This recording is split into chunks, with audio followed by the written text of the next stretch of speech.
El Nino அச்சுறுத்தல், தகிக்கும் வானிலையும் தடமாறும் விவசாயமும். உலகளாவிய வானிலை மாற்றங்கள்ல மிக முக்கிய பங்காற்றும் எல் நினோ நிகழ்வு தற்போதைய சூழல்ல சர்வதேச அளவிலும் இந்திய அளவிலும் பெரும் கவலைகளை ஏற்படுத்தி இருக்கு. பசிபிக் பெருங்கடலோட மத்திய மற்றும் கிழக்கு பகுதியில நிலவர கடல் மேற்பரப்பு நீரோட வழக்கத்துக்கு மாறான வெப்பமயமாதலே எல் நினோ அப்படின்னு சொல்லப்படுது. இந்த நிகழ்வு உலகெங்கிலும் இருக்கிற காற்று வீசும் திசையும் மழைப்பொழிவு வடிவத்தையும் தலைகீழா மாற்றியமைக்கும் வல்லமை கொண்டது.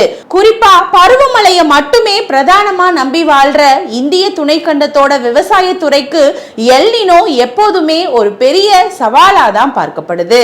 இந்திய விவசாயத்துக்கு முதுகெலும்பா விளங்குறது தென்மேற்கு பருவமழை காலம்தான்.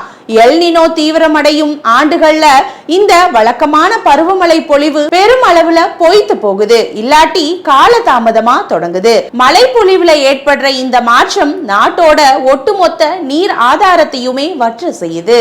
ஆறுகள், குளங்கள் மற்றும் ஏரிகள் போன்ற நீர்நிலைகள்ல நீர் இருப்பு குறைவது ஒரு பக்கம் அப்படின்னு பார்த்தா, நிலத்தடி நீர்மட்டமும் மிக வேகமா கீழ் நோக்கி செல்லுது. இத்தகைய சூழல்ல பாசன வசதி கொண்ட நிலங்களையும் வானம் பார்த்த பூமிகளையும் ஒரே நேரத்துல வறட்சியின் பிடிக்குள் தள்ளுது. மழை தள்ளி போகும்போது ஒட்டுமொத்த சாகுபடி சுழற்சியுமே நிலை தடுமாறுது.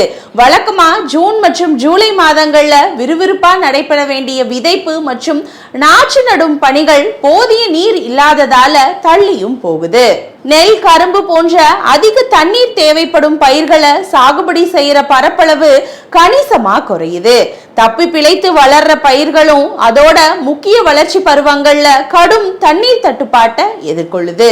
கதிர் பிடிக்கும் காலத்திலையும் தானியங்கள் முதிர்ச்சி அடையும் தருணத்திலையும் ஏற்படுற இந்த நீர் அழுத்தம் பயிர்களை கருக செஞ்சு இறுதி மகசூல்ல பெரும் வீழ்ச்சியை ஏற்படுத்துது. நெருக்கடியான காலகட்டத்துல விவசாயத்தை எப்படியாவது காப்பாத்திடணும் அப்படிங்கிற நோக்கத்துல செயல்படுற விவசாயிகளுக்கு முதலீட்டு செலவு பன்மடங்கு உயருது. நிலத்தடி நீரை ஆழ்குழாய் கிணறுகள் மூலம் உறிஞ்சுவதற்கும் கூடுதல் மின்சாரம் அல்லது டீசல் பயன்படுத்துறதுக்கும் செலவிட வேண்டியதா இருக்குது. இந்த கூடுதல் செலவு விவசாயிகளோட லாப வரம்ப கடுமையா பாதிக்குது. மற்றொரு பக்கம் ஒட்டுமொத்த நாட்டோட உணவு தானிய உற்பத்தி மற்றும் காய்கறிகளோட வரத்து சந்தையில குறையும் அப்படிங்கிற அச்சமும் எழுந்திருக்கு. இதனால அத்தியாவசிய பொருட்களோட விலை விண்ணை தொடும் நிலை ஏற்படலாம். உணவு பணவீக்கம் அதிகரித்து நுகர்வோரையும் நாட்டின் பொருளாதாரத்தையும் நேரடியா பாதிக்கும். எல் நினோ கொண்டு வர்ற வறண்ட வானிலையும் வழக்கத்துக்கு மாறான அதிக வெப்பநிலையும் பயிர்களுக்கு மட்டுமில்லாம ஒரு சில குறிப்பிட்ட தீமை செய்யும் பூச்சிகள் மற்றும் நோய் கிருமிகள் வேகமா பெருகுவதற்கு ஏதுவா அமையுது.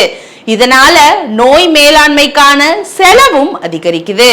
இதற்கு மத்தியில பசும் தீவன பற்றாக்குறையாலும் கடுமையான வெப்ப அலையோட தாக்கத்தாலும் கால்நடைகள் உடல் ரீதியான அழுத்தத்துக்கும் உள்ளாகுது.